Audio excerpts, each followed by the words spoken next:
여러분은 지금 평화를 누리고 계십니까? 평화라고 하면 보통 여러분 어떤 마음이 드세요? 근심, 걱정, 염려 없는 이제 그런 상태라고 생각하겠죠. 이제 엄밀히 말하면 이거는 평화라는 단어보다는 이제 마음의 평안이라고 할 수 있겠죠. 자녀들 잘 크고 또 문제 안 일으키고 가족들 건강하고 경제적으로도 그냥 그런 대로 먹고 살만하고 또 여가도 즐기고 그냥 그 삶 가운데 특별한 어려움이 없을 때 평화라고 여러분은 생각하시죠. 그런데 가만히 보면 그런 것으로 인한 평화는 모두 외적인 것에서 오는 것이잖아요. 그런데 그 외적인 것에 근거를 둔 평화는 그 외적인 상황과 환경이 바뀌면 그 평화는 깨어지게 되겠죠. 실제로 우리가 주변에 있는 모든 사람들을 봐도 이런 평화의 상태를 누리는 사람들이 많이 없습니다. 어떤 그 사람과 사람 사이의 관계, 부모와 자녀의 관계, 또 부부 사이의 관계, 또 교회에서 목회자와 성도의 관계, 또 교인들 간의 관계, 항상 이런 관계가 깨어지고 관계가 어려움이 있으면 평화를 누릴 수가 없겠죠. 비단 어떤 관계뿐만 아니라 국가와 국가 사이에서도 평화가 깨어져서 전쟁을 하는 경우도 있습니다. 사회에서도 마찬가지고요. 그래서 오늘 저는 말씀을 통해서 특별히 참된 평화가 무엇인지, 그리고 그 평화는 어떻게 얻을 수 있는지, 그런 것들을 좀 더 오늘 말씀을 통해서 깊이 생각해 보려고 합니다. 지난 2주 동안은 누가복음을 잠깐 쉬고 예루살렘으로 여행하는 세 번의 언급이 끝났던 부분에서 잠깐 쉬고 2주 동안 마태복음 28장 주님의 지상 명령을 가지고 2주 동안 했습니다. 그래서 주님께서는 지상을 떠나시면서 교회에 위대한 사명을 주셨죠. 모든 민족을 제자로 삼아라 라는 것과 함께 그 사명을 이룰 수 있도록 내가 세상 끝날까지 항상 너희와 함께 하겠다라는 임마누엘의 보증을 주셨습니다. 그렇게 2주 동안 했고요. 오늘 다시 누가복음으로 돌아와서 끝까지 가도록 하겠습니다. 오늘부터는 이제 예수님께서 마지막 공생의 한 주간을 보내시는 그 주간이거든요. 십자가에 죽으시고 부활하기 전에. 그래서 누가복음서의 클라이막스에 해당합니다. 그래서 일주일 동안 월요일, 화요일, 수요일, 주일부터 그 다음 주 부활하는 주일까지 그리고 이제 승천하시게 되는데 이 일주일 동안에 예수님께서 어떤 사역을 하셨는지 또 그분은 누구이신지 그런 부분들을 하나하나 살펴보려고 합니다. 특히 오늘 부분은 주님께서 주일 처음으로 예루살렘으로 들어가는 그 장면이에요. 지금까지는 주로 예루살렘 주변 변방에서 사역을 하셨잖아요. 근데 이제는 센터로 들어가는 겁니다. 그리고 마지막 주님의 사역을 완성하시려고 하는 거죠. 오늘 제목이 뭔지 보이시네요. 제목 자체가 굉장히 어렵습니다. 맞습니까? 선취 전조. 여러분 들어보셨어요? 한자어인데 그냥 쉽게 말하면 선취라는 것은 그러니까 foretasting 영어로 그러니까 미리 맛본다는 거예요. 그러니까 미래에 일어날 일들을 미리 앞당겨서 지금 누리고 경험한다. 이것을 다 풀어서 설명할 수 없어서 그냥 한자어로 선취 이렇게 제가 제목을 잡았고요. 그 다음에 전조. 전조는 좀 아시죠? 그러니까 앞으로 일어날 일들에 대한 어떤 사인, 징조, 조짐 이런 것들을 이제 전조라고 합니다. 그래서 오늘 예수님께서 예루살렘으로 들어가는 이 사건이 왕의 선취와 또 전조가 된다라는 것을 여러분에게 말씀을 드리도록 하겠습니다. 그래서 그것이 어떤 의미가 있는지 여러분과 나누도록 하겠습니다. 첫 번째는 왕의 입성은 예수님의 십자가에서 이루신 승리의 선취, 미리 앞당겨서 경험하는 거란 겁니다. 예수님의 궁극적인 승리는 십자가에서 이루어지잖아요. 근데 오늘의 장면이 이 승리를 미리 보여주고 미리 맛보게 하는 그런 장면이기 때문에 왕의 승리의 선취다. 이렇게 제가 타이틀을 잡아봤습니다. 28절을 보시면 예수께서 이 말씀을 하시고 예루살렘을 향하여 앞서서 가시더라. 예수님은 구원자답게 예루살렘을 향해서 누구보다 먼저 앞서서 가십니다. 예수님이 예루살렘으로 가시는 목적이 무엇입니까? 죽으시러 가시는 거거든요. 그런데도 예수님은 자신의 모든 제자들, 자신을 따르는 사람들보다 더 앞서서 그 죽음의 길, 십자가의 길을 가십니다. 나중에 예수님의 제자들도 예수님이 가셨던 그 십자가의 길을 기쁨으로 달려갔죠. 저와 여러분도 예수님의 제자들이시잖아요. 그래서 우리는 지금 이 땅에서 주님처럼 항상 앞서서 십자가의 길을 따라가는 사람들입니다.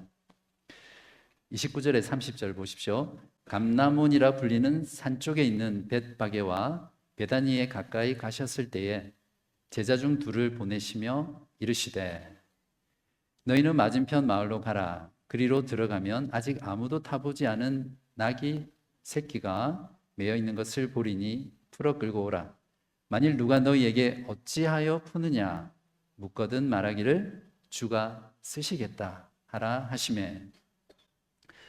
제자 중에서 둘을 반대편 건너편 맞은편 마을로 보내셔서 나귀 새끼를 끌고 오라고 하십니다. 그리고 일어날 수 있는 상황을 미리 다 대비시키시고 끌고 올 수 있도록 하시는 거죠. 여기서 제가 지도를 하나를 그렸는데 잘 그렸습니까? 네. 그 감남원이라는 곳, 감남산이라는 것이 참 중요한 지명입니다. 그리고 벳바게와 베다니의 위치를 제가 그려봤는데요. 감남산은 굉장히 의미심장한 장소입니다. 나중에 감남산에 있는 겟세마네 동산에서 예수님이 체포되셨죠.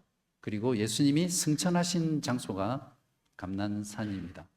그리고 예수님께서 너희들이 보는 그대로 다시 내가 올 것이다 이렇게 했기 때문에 아마도 예수님이 다시 재림하시는 장소도 감람산일 거다 이렇게 학자들은 보고 있습니다. 그림에 보시면 위에가 갈릴리 호수, 아래쪽이 사해입니다. 그리고 중간에 요단강이 흐르죠. 그래서 여러분 편에서 보면 이쪽이겠네요, 그죠? 이쪽에 예루살렘이 있습니다. 그러면 그 동쪽으로 감람산이 이렇게 몇 킬로씩 산맥처럼 되어 있거든요. 그리고 거기에 이제 감람산이 있습니다. 그리고 그쪽에 북쪽으로 벳바게, 남쪽으로 베다니 이렇게 되어 있습니다.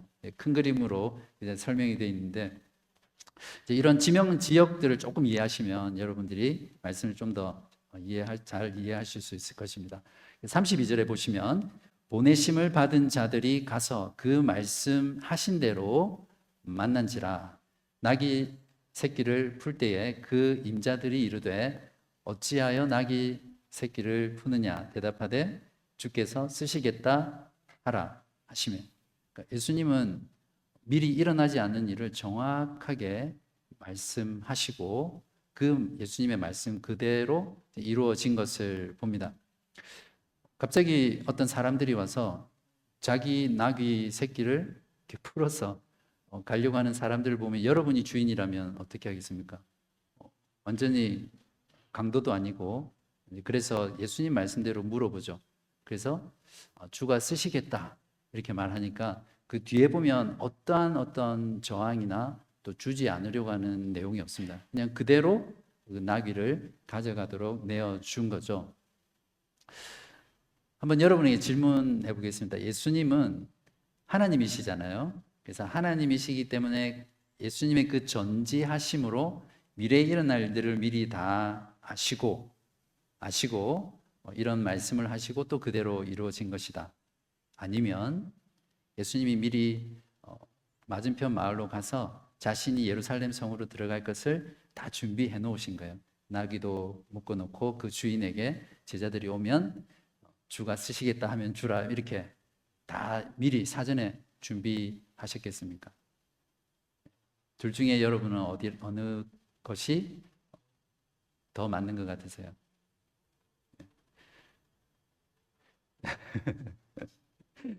네, 첫 번째가 맞겠죠. 네.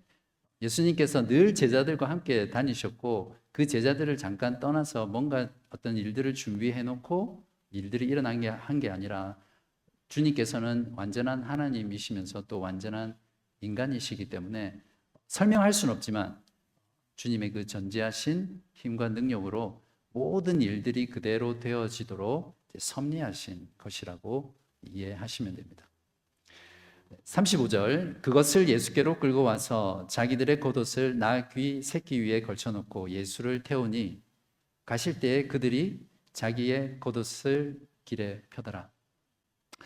이건 조금 부가적인 건데요. 여러분들 이런 성경을 읽을 때 여러분 상상적 성경 읽기라는 거 들어보셨어요? 그냥 문자 그대로 그렇구나 이런 게 아니라 이런 장면들이 나올 때 여러분 하나님이 주신 상상을 동원해서 왜곡시키면 안 되겠지만 그 말씀의 비하인드에 있는 장면들을 생각하면 하나님의 말씀을 좀 더 입체적으로 읽을 수 있습니다. 그래서 제자들이 나귀 새끼를 몰고 와서 예수님을 태울 때 어떻게 했습니까? 겉옷을 말 안장처럼 마귀 위에 탁 걸쳤잖아요. 그때 이제 그런 장면들을 생각하는 거예요. 옷을 벗어서 나귀 위에 던져서 예수님을 거기에 태우는 겁니다. 그리고 나귀 새끼를 타고 가는 그 예수님 앞에 어떻게 합니까? 제자들의 무리들이 자신들의 겉옷을 벗어서 땅에 깔아놓는 거죠. 그래서 마치 레드 카펫 위로 예수님이 지나가는 것처럼 그런 장면을 지금 연출하고 있는 겁니다. 제자들의 이러한 어떤 행동들은 예수님이 마치 개선장군처럼 승리에 입성을 하는 그런 왕으로서 경의를 표하는 그런 행동입니다. 제자들의 이런 행동들을 통해서 하나님께서는 예수 그리스도 그분이 왕이시라는 것들을 구약에서 말씀해 오신 바로 그 왕이라는 것을 보여주시는 겁니다. 조금 전 이 장면은 스가랴 9장 9절에 예언했던 내용입니다.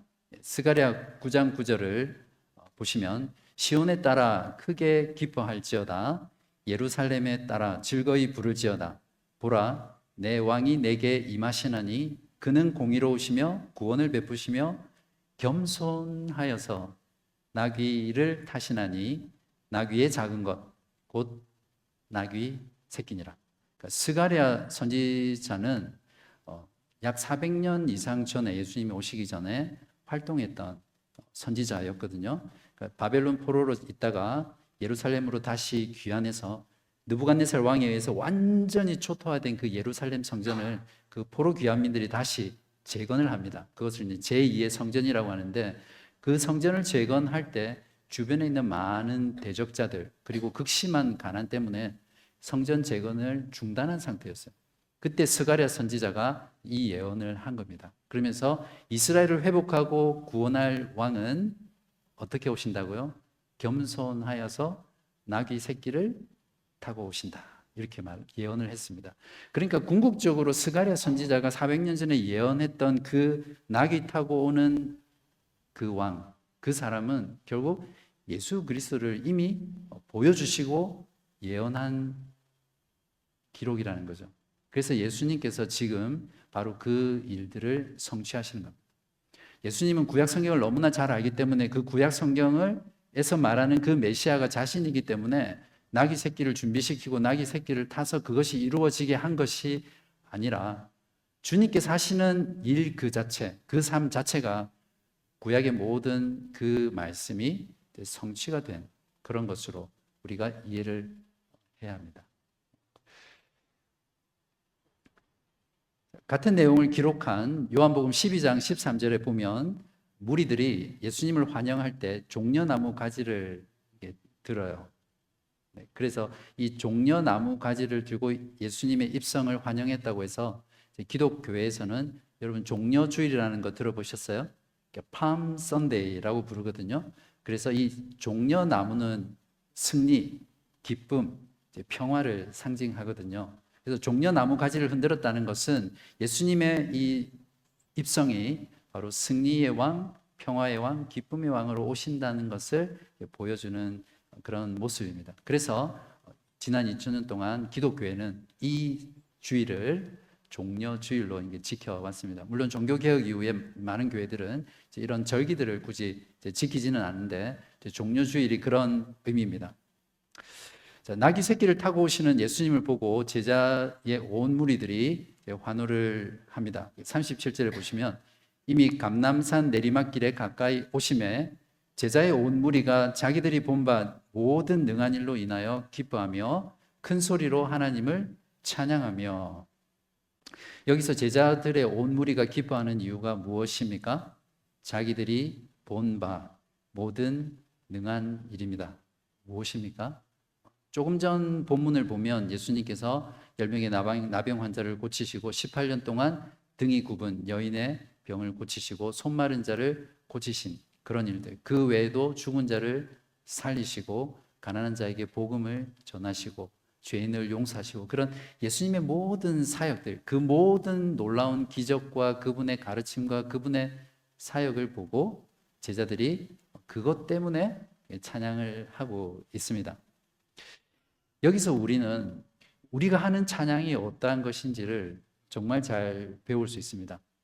그냥 신나는 음악, 또 흥분되는 그런 반주에 맞춰서 그냥 무조건 부르는 것이 찬양이 아니라 우리가 부르는 그 찬양의 내용이 정말 중요한데요. 그 찬양의 내용에는 반드시 하나님께서 예수 그리스도를 통해서 우리를 위해서 행하신 일, 그것이 그 내용 가운데 있어야 합니다. 하나님의 창조주 되심, 하나님의 섭리, 또 하나님의 구원, 이런 하나님이 행하신 일들을 우리의 찬양의 내용에 담아서 그것을 곡조를 붙여서 하든지 기도로 하든지 아니면 우리의 말로 하든지 그런 것들이 진정한 찬양이죠. 그래서 오늘 이 제자들의 찬양을 통해서 저와 여러분이 무엇이 진정한 찬양인지, 좋은 찬양인지 함께 배우면 좋겠습니다. 자, 제자들의 구체적인 찬양의 내용이 38절인데요. 이르되 찬송하리로다 주의 이름으로 오시는 왕이여, 하늘에는 평화요 가장 높은 곳에는 영광이로다 하니. 네, 계속해서 오늘 본문은 구약에 있는 말씀이 예수님에 의해서 어떻게 성취되었는지를 계속해서 말하고 있는데요. 이 제자들의 찬양 역시 시편 118편 26절을 근거로 해서 주님을 찬양합니다. 여호와의 이름으로 오는 자가 복이 있으며 우리가 여호와의 집에서 너희를 축복하였도다. 이 시편은 하나님의 구원을 경험하고 돌아오는 그 순례의 행렬에 부르던 노래였거든요. 그러니까 제자들은 바로 이 예수님의 입성을 이 승리로 보는 어떤 특별한 사건으로 보고 예수님을 주로 또 왕으로 고백한 것입니다. 그러니까 주의 이름으로 오시는 왕이 복되다고 하셨으니까 이 낙이 새끼를 타고 오시는 이 예수님이 바로 주의 이름으로 오시는 왕이라는 말씀이죠. 그런데 예루살렘으로 입성하는 그 왕의 행색이 조금만 상상을 해보면 정말 우스꽝스럽습니다. 아주 해학적이고 또 유머러스한 그런 장면이죠. 화려한 왕복을 입고 말을 타고 뒤에 수많은 군사들의 행렬과 함께 위풍당당하게 근엄하게 이렇게 행진을 해야 되잖아요, 왕은. 근데 예수님은 나귀 새끼를 타셨어요. 한번 생각해 보십시오.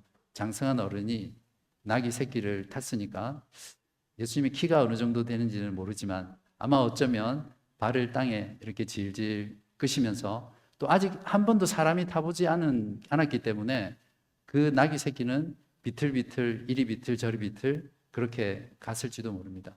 제가 만약에 뒤에 있는 요한이가 타는 자전거가 있다고 치면 그 자전거를, 제가 어린이 자전거를 가끔씩 타거든요. 그 자전거를 타고 교회로 오는 모습을 한번 생각해 보십시오. 그러니까 그렇게 실제로는 사람들이 아무도 예상하지 않고 기대하지 않았던 그런 모습으로 예수님께서 오신 것입니다.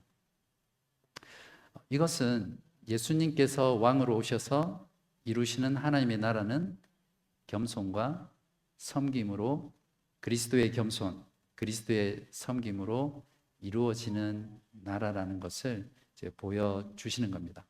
하나님의 나라는, 또 하나님의 교회는 세상처럼 결코 힘으로 또 부로 능력으로 이루어가는 나라가 아닙니다. 예수님처럼 겸손하여서 자기를 죽기까지 내어주기까지 복종하시고 또 겸손히 섬기셨던 그것으로 이루어지는 나라가 바로 하나님의 나라입니다. 여기서 겸손이라는 것은 그냥 도덕적으로 다른 사람들 앞에서 겸손을 떠는 겸손한 이런 겸손이 아니라 그리스도께서 자신을 스스로 가장 낮은 곳으로 비하시키는 것을 말합니다. 하늘에서 하나님과 함께 하늘 영광을 가지신 그분이 가장 낮고 천한 인간이 되셔서 우리를 위해서 죽으시고 또 십자가에 돌아가시는 것이, 장사되는 것이 바로 예수님의 겸손입니다. 그래서 이것을 신학적으로는 그리스도의 낮아지심, 비하 이렇게 말을 합니다. 그리스도의 십자가가 바로 하나님의 나라의 원리입니다. 교회는 이 땅에서 세상 나라처럼 힘과 권세를 가진 화려한 것을 추구하는 곳이 아닙니다. 교회가 이 세상에서 힘과 부를 가지려고 하는 그 순간 하나님의 나라와 원리와 정반대되는 길로 가는 것입니다. 이것은 유대인들이 예수 그리스도를 정치적인 메시아로 생각했던 것처럼 교회를 이 땅의 종교, 기독교를 땅의 종교로 만드는 그런 것입니다. 우리가 이 십자가의 원리를 잘 이해한다면 우리의 교회가 또 우리가 그리스도인으로서 세상 가운데 어떻게 살아야 하는지를 잘 가르쳐 주죠. 예수님은 늘 세상에서 소외된 사람들과 함께 하셨습니다. 가난하고 병들고 또 그 당시 사회에서 죄인으로 취급받는 세리들, 창기들, 여인들, 어린아이들, 그들을 너무나 사랑하셨고 그들과 함께 하셨고 그들을 돌보셨고 그들에게 복음을 증거했습니다. 이것이 진정한 기독교의 모습입니다. 기독교가 힘을 가지는 그 순간 반드시 부패하고 타락하게 되어 있습니다. 그것은 하나님께서 말씀을 통해 주님의 사역을 통해서 우리에게 가르쳐 주신 기독교의 참된 모습이 아닙니다. 여러분이 살아가는 그 삶 전체에서, 여러분의 가정에서, 또 여러분의 일터에서, 또 여러분이 만나는 모든 사회 속에서 주님처럼 나 귀 새끼를 타고 가는 그런 겸손과 섬김의 삶을 살아가는 여러분 되시기를 바랍니다. 자, 이렇게 예수님의 왕의 입성은 승리와 기쁨과 평화로 가득 찬 십자가의 그 승리를 미리 맛보는 선취적인 사건이었습니다. 그러나 이런 분위기에 전혀 동화되지 못한 한 무리가 있었으니 바로 바리새인들이었습니다. 이들은 제자들의 찬양 소리가 너무나 견디기 힘들었어요. 그래서 예수님께 예수님, 저 제자들을 책망해 주십시오. 즉 찬양하지 못하게 입을 다물게 해달라고 항의를 하는 거죠. 바로 이 자들은 누굽니까? 2주 전이니까 바로 이 앞부분의 본문에서 열문화 비유를 말씀을 드렸잖아요. 그래서 귀인이 먼 나라로 왕위를 가지러 갔을 때 그 사람을 미워해서 그 사람이 왕위를 가져오는 것을 반대했던 자들, 그 비유에 나오는 바로 그 귀인을 반대했던 그 자들이 튀어나온 게 바로 바리새인들입니다. 이들이 분노한 것은 제자들의 찬양 소리가 너무 시끄러워서 그것 때문에 분노한 것이 아니라 그들의 찬양의 내용 때문이었습니다. 왜냐하면 그들의 찬양의 내용이 예수 그리스도가 다윗의 후손으로 오신 메시아, 왕, 승리의 왕이라는 것을 표현했기 때문에 그렇거든요. 자, 이들의 불만과 항의에 대한 예수님의 대답이 40절입니다. 내가 너희에게 말하노니 만일 이 사람들이 침묵하면 돌들이 소리 지르리라 하시니라. 주님을 찬양하는 것은 모든 피조물들의 존재의 목적입니다. 제가 늘 특히 교리 시간에 많이 말하지만 하나님께서 저와 여러분을 구원하신 건 무엇 때문에 구원하셨다고요? 어제 전도 모임에서는 하나님이 우리를 너무 사랑하셔서 우리에게 영생을 주시고 또 풍성한 삶을 누리기 원하신다 이렇게 말씀을 드렸는데 궁극적으로는 하나님께서 우리를 구원하신 것은 하나님의 이름, 하나님의 영광을 찬송하게 하려 함입니다. 그러니까 자기를 찬송하는 내 백성을 만들기 위한 것이 우리를 구원하신 목적입니다. 그래서 사람이나 짐승이나 모든 자연 만물은 하나님을 찬송하도록 지음받은 존재입니다. 여러분의 삶의 목적은 무엇입니까? 내가 이 땅에서 어떻게 되는 것이 여러분의 삶의 목적입니까? 하나님의 그 창조의 관점에서 보면 우리가 살아 숨쉬는 모든 것, 우리가 일하는 모든 것들, 이 땅에서 생명을 가지고 누리는 모든 것들은 하나님을 찬양하기 위해서 존재합니다. 그래서 예수님께서는 만약에 너희들이 찬양하지 않으면 이 돌들이라도 죽어있는 이 무생물이 찬양할 것이다. 그러면서 하나님을 찬양해야 됨을, 예수님을 찬양해야 됨을 말씀하시는 거죠. 주님의 이 말씀은 실제로 5일 뒤 금요일에 정확하게 일어났습니다. 예수님이 십자가에서 못 박혀 돌아가셨을 때 모든 사람들이 침묵했습니다. 심지어는 제자들조차 침묵했거든요. 그 예수님의 죽음이 너무나 비참했고 너무나 고통스럽고 그 누구도 어떤 말도 할 수 없는 세상에서 가장 잔인한 죽음이었잖아요. 죄가 하나도 없으신 그 자를 죄인으로 몰아서 처형시킨 가장 극악무도한 처형이었습니다. 모두가 침묵할 때 누가 찬양했습니까? 땅이 갈라지고 바위가 터지면서 실제로 돌들이 그 주님의 십자가의 대속의 죽음을 찬양했습니다. 사랑하는 여러분, 저와 여러분이 그냥 주일 예배 순서에 있는 그 찬송을 그냥 따라 부르는 것으로 찬양을 다했다고 생각하지 마시고요. 우리의 모든 삶에서 주님을 찬양하는 것을 멈추지 않으시기를 바랍니다. 여러분의 가정에서, 여러분의 일터에서, 또 여러분이 어느 곳에 어디에 있든지 주님께서 하나님 되시구나. 주님께서 그 주님이 나를 사랑하셨고 하나님께 영광 돌리는 삶을 살기를 원하시는구나.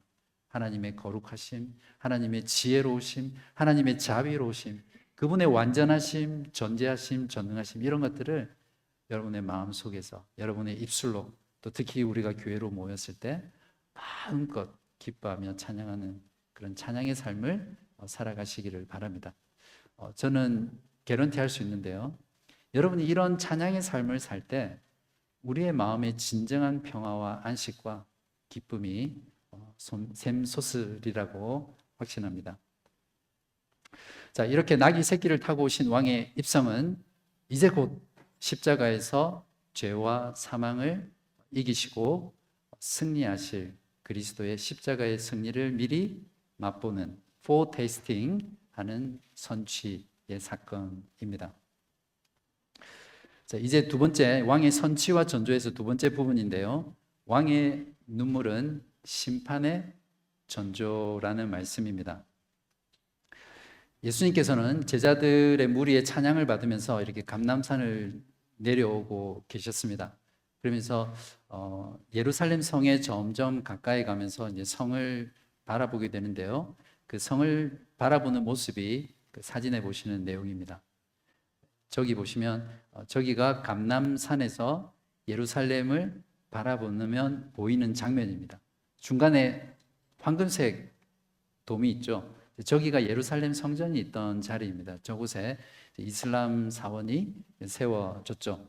예수님 당시에는 이제 저런 게 없고 예루살렘 성전이 서 있었습니다.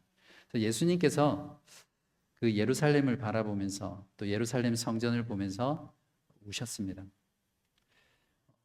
예수님께서 우셨다는 장면이 3번 나와요. 성경에는. 혹시 여러분 아세요? 기억나세요? 첫 번째는 나사로가 죽었다는 소식을 들었을 때 나사로를 향해서 울었습니다.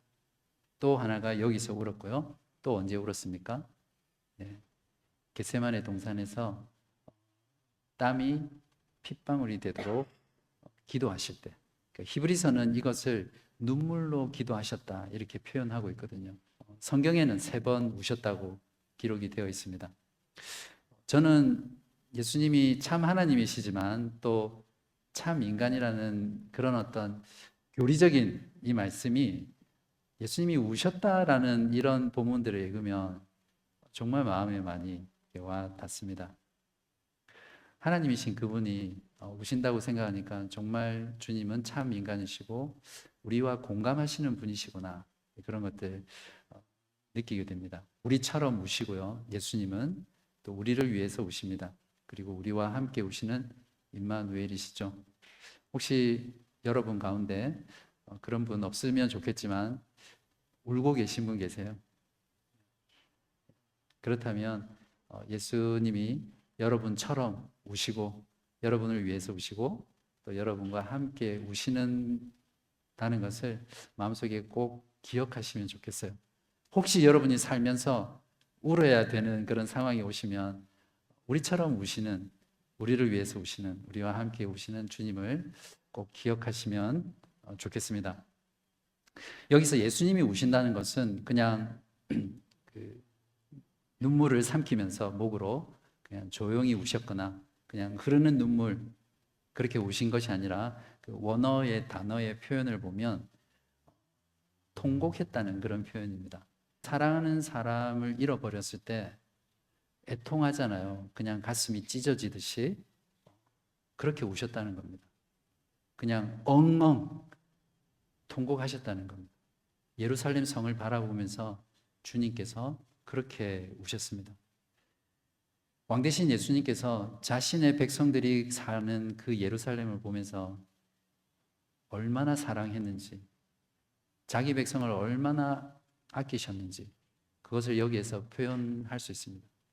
마찬가지로 주님께서는 우리 교회를 그렇게 사랑하십니다.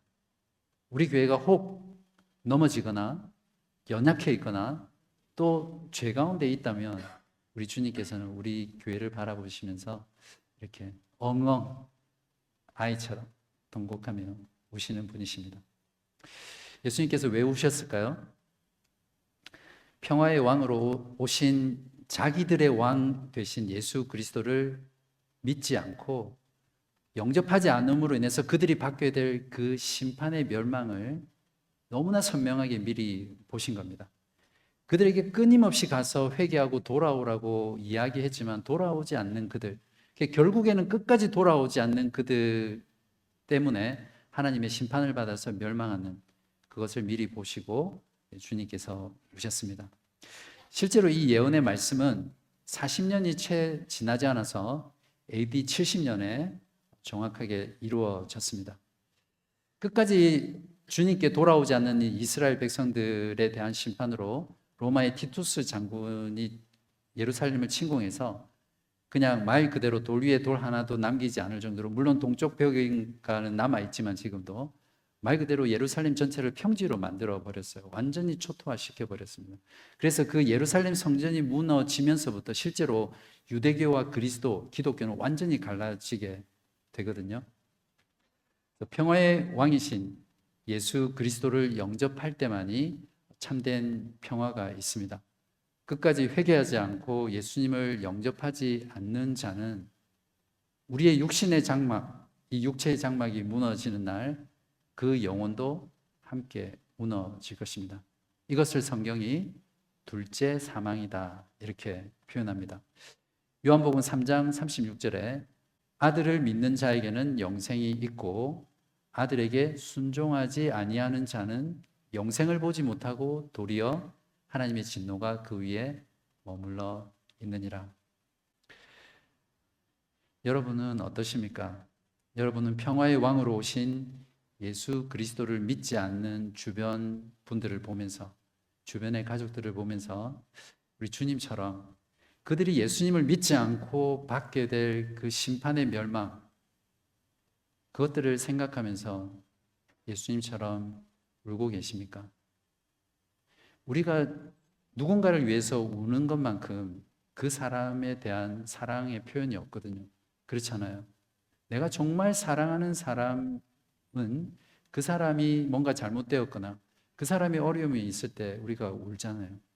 하물며 예수를 믿지 않고 심판의 멸망 가운데 처해 있는, 하나님의 그 진노 아래에 머물러 있는 내 사랑하는 사람들을 보고 내가 울지 않는다면 어떻겠습니까? 여러분, 많이 우시기 바랍니다.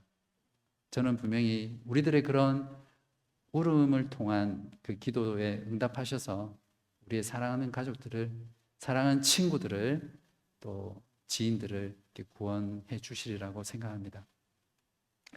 예수님을 보시며 우셨던 그 왕의 눈물은 평화의 왕으로 오신 예수 그리스도를 믿지 않는 자들이 받게 될 그 심판의 전조, 징조, 조짐이었습니다. 그래서 예수 그리스도께서 이루신 십자가의 그 승리는 이제 그 십자가를 거부하는 모든 사람들에게는 심판의 선언이 되었죠. 사랑하는 여러분, 십자가에서 승리하신 왕 되신 그리스도는 지금도 잃어버린 자들을 향해서 또 하나님의 교회가 진리에서 복음에서 멀어져 있을 때 울고 계십니다. 참된 평화는 세상이 결코 줄 수 없습니다. 세상이 주는 평화는 일시적이고 조건적이고 가변적입니다. 진정한 평화는 죄로 인해서 하나님과 인간이 단절되어 있을 때 예수 그리스도의 그 십자가를 통해서 다시 하나님과 교제하고 하나님의 진노에서 구원받아서 평화를 누리는 그것이 진정한 평화입니다.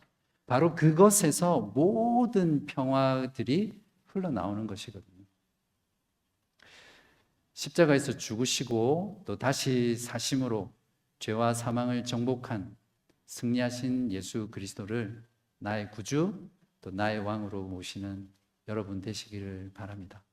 이미 옛날에 모셨기 때문에 나는 괜찮아 그렇게 생각하지 마시고 지금 복음을 들은 이 순간 그분을 나의 구주 또 나의 왕으로 모시는 여러분 되시기를 바랍니다.